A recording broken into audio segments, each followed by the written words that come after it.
அகில இந்திய அண்ணா மறுமலர்ச்சி பேரவை சார்பாக நமது பணிவான முதற்க நன்றி கலந்த வணக்கங்களை தெரிவித்துக் கொண்டு, இன்று காலையில் எழுந்தவுடன் அனைத்து தொலைக்காட்சி செய்தி சேனல்களிலும் மற்றும் சமூக வலைதளங்களிலும் மாண்புமிகு முன்னாள் துணை முதலமைச்சரும் இன்றைய தமிழக சட்டமன்ற எதிர்க்கட்சி தலைவருமான மதிப்பிற்கும் மரியாதைக்கும் உரிய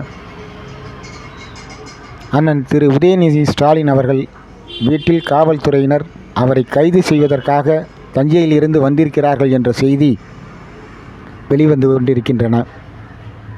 இந்த கைது நடவடிக்கை ஏன் என்று ஆராயும் பொழுது, தஞ்சையிலே காவிரி டெல்டா விவசாயிகளுக்காக திராவிட முன்னேற்ற கழகத்தின் சார்பிலே நடைபெற்ற ஒரு பொதுக்கூட்டத்திலே ஒருவரை பற்றி தவறாக பேசியிருந்ததாக கூறப்பட்டுள்ளது என்ற செய்தியும் நமக்கு கிடைக்கப்பெறுகின்றது. இன்னும் சொல்லப்போனால் அவர் என்ன பேசினார் என்ற முழு பதிவும் இன்னும் சரியாக தெரியவில்லை, கிடைக்கவில்லை என்பதையும் இந்த நேரத்திலே தெரிவித்துக் கொண்டு, ஒரு அவதூறு வழக்கிற்காக தமிழக வெற்றி கழகத்தினுடைய அரசு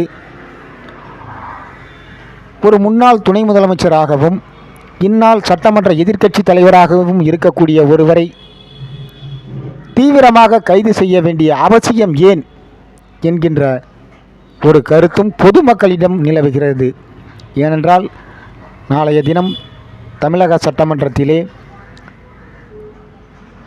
பட்ஜெட் தாக்கல் செய்யப்படுகின்றது. இதற்கு குறிப்பாக எதிர்க்கட்சி தலைவர் அந்த பட்ஜெட் தாக்கலின் போது மக்களுடைய கருத்துக்களுக்கு அவர் கேள்வி கேட்பார். அதற்கு உரிய முறையிலே அந்த துறையினுடைய அமைச்சர்களும் மாண்புமிகு முதலமைச்சர் அவர்களும் பதிலளிக்க வேண்டும். இது போன்றதொரு சூழ்நிலையில்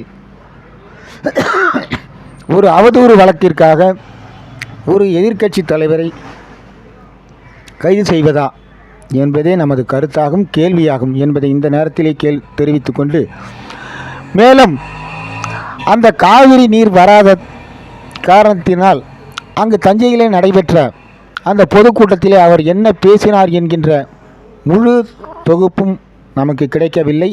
அது சம்பந்தமாக முழு பதிவும் நேரலையாக ஒளிபரப்பப்பட்டிருக்கின்றது. இதை இந்த தமிழக வெற்றி கழகத்தினுடைய அரசு உயர்நீதிமன்றத்திலே வழக்காக தொடுத்து அதன் பிறகு உரிய முறையில் புலன் விசாரணை செய்து அவரை சட்டப்படி என்ன நடவடிக்கை எடுக்க வேண்டுமோ அதை எடுத்திருக்கலாம். அதை விடுத்து இவ்வளவு தூரம் அவசரம் ஏன் என்ற கேள்வியும் குறிப்பாக பொதுமக்கள் மத்தியில் எழுகின்றது. அதேபோல தமிழகத்திலே பல்வேறு பிரச்சனைகள் இருக்கும் பொழுது, அதுவும் தற்பொழுது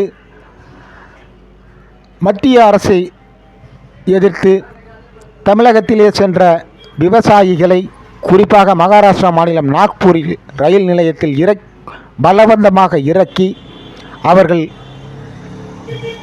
கைது செய்யப்பட்டு மற்றொரு ரயிலில் தமிழகத்திற்கு திருப்பி அனுப்பப்பட்டுள்ளனர் என்ற செய்தியும் வெளிவந்து கொண்டிருக்கின்றன.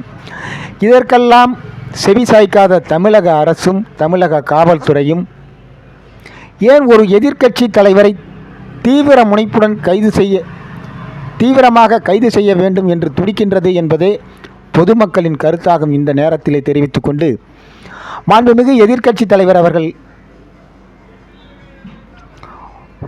ஒரு கடமை கண்ணியம் கட்டுப்பாடு என்கின்ற அண்ணாவின் தாரக மந்திரத்திலே பொதுவெளியிலே பொதுக்கூட்ட மேடைகளிலே ஒரு கண்ணியமான வார்த்தைகளை உபயோகப்படுத்த வேண்டும் என்பதே நமது அகில இந்திய அண்ணா மறுமலர்ச்சி பேரவையின் கருத்தாகும் என்பதை இந்த நேரத்திலே தெரிவித்துக் கொண்டு, மேலும் தற்பொழுது தமிழகத்திலே விவசாயிகள் பாடு பெரும்பாடாக இருக்கின்றது. இன்னும் சொல்ல வேண்டுமென்றால், விவசாய கடனை முழுமையாக தள்ளுபடி செய்கின்றேன் என்று கூறி ஆட்சிக்கு வந்த தமிழக வெற்றி கழகத்தைச் சேர்ந்த மாண்புமிகு முதலமைச்சர் சி ஜோசப் விஜய் அவர்களான தலைமையிலான அரசு இன்று வரை அதற்கான நிரந்தர தீர்வு இதுவரை எட்டவில்லை. ஏன் சமீபத்தில் நடந்த அரியலூர் மாவட்டத்திலே நடந்த மாவட்ட ஆட்சியர் குறைதீர்ப்பு முகாமிலே அந்த அரியலூர் மாவட்டத்தைச் சேர்ந்த விவசாயி தங்க சண்முக சுந்தரம் என்பவர் தன்னுடைய மனைவியின் தாலியை எடுத்துக்கொண்டு அந்த குறைதீர்ப்பு முகாமிலே பங்கேற்றார். அதற்கு உடனடியாக அந்த மாவட்ட ஆட்சியர்,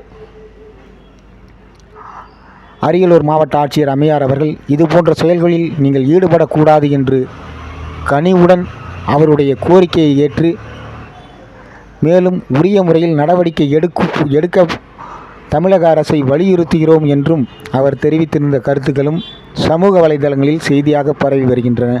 தமிழகத்தில் எண்ணற்ற பிரச்சனைகள் நாளுக்கு நாள் வெளிவந்து கொண்டிருக்கின்றன.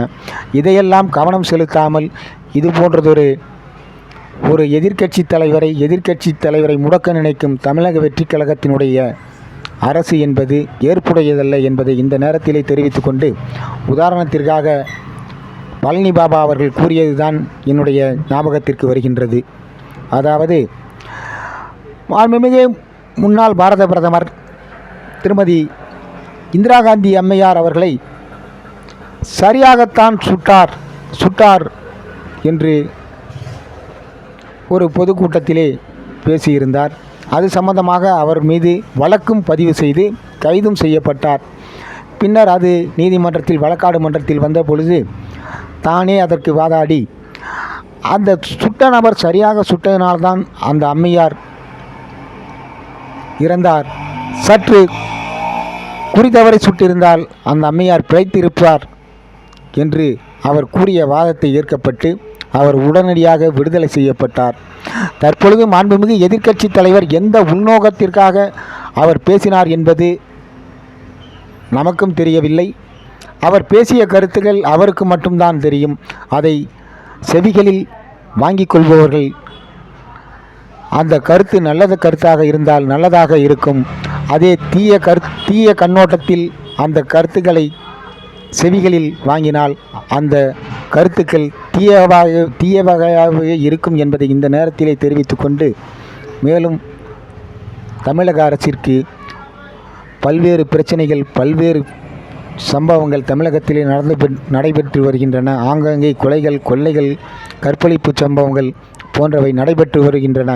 அதில் தீவிர கவனம் செலுத்த வேண்டும் என்பதை இந்த நேரத்திலே தெரிவித்துக்கொண்டு விடைபெறுகின்றேன். நன்றி, வணக்கம்.